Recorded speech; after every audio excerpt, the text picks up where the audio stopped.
Bonjour à tous et bienvenue pour Café Society en 180 secondes. 180 secondes, c'est le temps qu'il a fallu à Woody Allen pour écrire ce nouveau scénario d'une originalité folle. Super. Sorti le 11 mai 2016 et réalisé donc par Woody Allen, Café Society nous raconte l'histoire de Bobby Dorfman dans les années 30 qui cherche du boulot à Hollywood et qui va donc voir son oncle Phil pour trouver un petit travail. Il va rencontrer là-bas Vonnie, dont il va tomber follement amoureux, et puis après ça s'enchaîne sur un triangle amoureux d'une originalité folle, comme je vous le disais, sur une fresque sur la multiplicité de l'amour et sur les responsabilités, sur la famille juive, enfin sur tous les sujets que Woody Allen a l'habitude de traiter. Et c'est bien là le gros défaut du film, de mon point de vue. Initialement, je suis pas un énorme fan de Woody Allen, je trouve que ça fait déjà un petit moment qu'il nous refourgue la même came à toutes les sauces. Il y a eu quelques exceptions, quelques grands films, entre guillemets, je pense à Match Point, qui était vraiment cool parce que ça changeait vraiment. Et à Midnight in Paris, qui était assez réussi parce qu'il jouait avec ses codes, mais il arrivait à les renouveler avec cette histoire de remonter dans le temps, de retour vers le futur, j'ai envie de dire. Là, on oublie complètement l'originalité. Le film n'est pas original pour un sou. C'est le même film que ce qu'il faisait dans les années 80, qu'on a rebouffé à toutes les sauces. C'est le même Manhattan.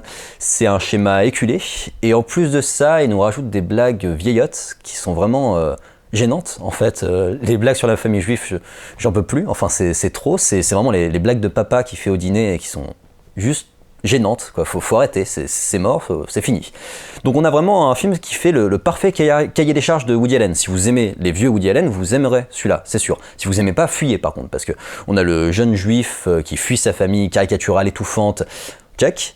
On a le personnage peu charismatique mais intelligent, poète romantique et la représentation fantasmée de ce que Woody Allen se considère être, check. On a le triangle amoureux conflictuel, check. Vraiment, c'est gênant parce que c'est tout le temps la même chose et c'est mauvais, quoi. On peut pas refaire un film comme on en faisait dans les années 80 et la force d'un réalisateur comme un Scorsese, c'est d'arriver à se réinventer, de mon point de vue. En plus, le film arrive à foirer son duo amoureux, donc Jesse Eisenberg et Kristen Stewart, qui pourtant d'habitude marchent entre eux. Ils ont fait Adventureland et American Ultra qui sont des bons petits films indés, et là ça marche pas parce que Jesse Eisenberg est obligé de jouer le rôle de Woody Allen et pas de jouer son rôle. Et du coup, c'est d'autant plus gênant que le réalisateur n'a même pas réussi à faire fonctionner un duo amoureux qui initialement fonctionne.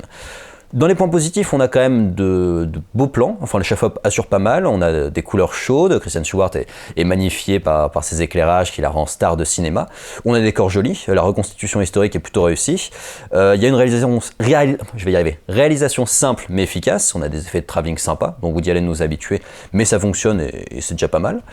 Donc voilà, ce film, je trouve ça assez décevant, en fait, par rapport à ce que Woody Allen peut faire, parce que je trouve que c'est vraiment une feignantise du réalisateur qui vient chercher son chèque et vendre son film sur des grands dons du cinéma. C'est un film bobo à souhait, en fait. Il n'y a rien à dire, c'est un énième fantasme de comment il se considère, alors que son personnage serait plus proche du personnage de l'oncle qui se tape une petite jeunette de 25 ans de moins que lui. Et top 3 minutes 1, c'est pas mal. C'est pas mal, je vais m'en contenter, c'est pas très original, mais c'est toujours plus original que Woody Allen. Je vous invite donc à commenter, liker, partager, à me donner votre avis sur le film parce qu'il a plutôt eu des bonnes critiques, en tout cas à Cannes, il a plutôt été apprécié. Et puis je vous invite à nous retrouver sur notre chaîne YouTube pour découvrir d'autres chroniques en 180 secondes.